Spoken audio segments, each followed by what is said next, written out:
มากินอาหารแรงนำกันพี่น้องมื้อนี้กินง่ายๆแบบนี้เลยตอนแรกก็ว่าจะบ่ได้ตั้งใจกินดอกตอนแรกก็ว่าจะให้ผัวกินบัดนี้หั้นผัวละนอนตั้งแต่ทุ่มหนึ่งได้หลังจากที่ว่าพาสุดหล่อไปโรงเรียนว่ายน้ำมาแล้วกันมานอนอยู่โซฟาค่อยกระปลุก4รอบ5รอบก็บ่ตื่นอันนางก็บอกได้ปล่อยค่อยๆนอนได้เพราะว่าค่อยเมื่อยก็เข้าใจอยู่ดอกไปเฮ็ดงานมื้อละ7-8 ชั่วโมงมันก็เมื่อยแหล้วเนาะตื่นตั้งแต่ตี 5แต่ว่าไปนอนยังอยู่โซฟาหั้นค่อยก็ปล่อยให้นอนได้เข้าอันร้านเฮ็ดกับข้าวให้นางนี่ก็ค่อยก็บ่ปลุกมากินได้เมื่อยหลายมันบ่อยากนอนหลายมันบอกค่อยก็ปล่อยให้นอนเพราะว่าหยัง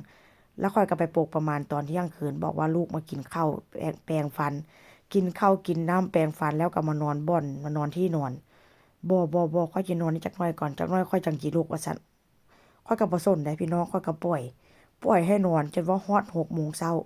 6 โมงเช้าพะย่างมาหาเจ้าคือบ่ปลุกค่อยแด่ว่าซั่นเอาปลุกพุ่นเลยปลุกพอปลุกค่อยปลุกมานี่ประมาณ4-5รอบแล้วเจ้าก็บ่ตื่นจะบอกว่าเจ้าสินอนจักหน่อยก่อนแล้วเจ้าสิตื่นเองตื่นแล้วสิตื่นมากินดอกกับข้าวกับน้ำมันเฮ็ดแล้วก็ใส่ตู้เย็นไว้ข้อยก็บ่ได้สนได้พี่น้องปลุกบ่ลุกข้อยก็กินข้าวกินน้ำข้อยก็อาบน้ำอาบท่าแล้วมานอนเฉยอันนี้เป็นเมนูข้อยเด้อนี่เด้อตอนแรกก็ว่าสิตั้งใจบ่กินดอกเพราะว่าหยังอันกินกล้วยกินนั้นไปแล้วก็บ่อยากข้าวอยากน้ำพี่น้องแต่ว่าก็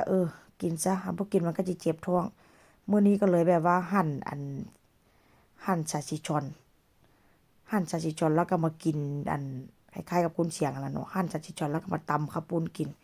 แล้วก็เอากุ้งที่ว่าผัดอันมาใส่นำก็ถามว่ามันแซ่บบ่มันก็แซ่บอยู่เนาะแต่ว่าก็บ่ได้ตั้งใจสิกินหั้นน่ะว่าซั่นซะพวกก็เลยตื่นขึ้นมาก็มาถามเลยเจ้าก็กินข้าวบ่เสร็จ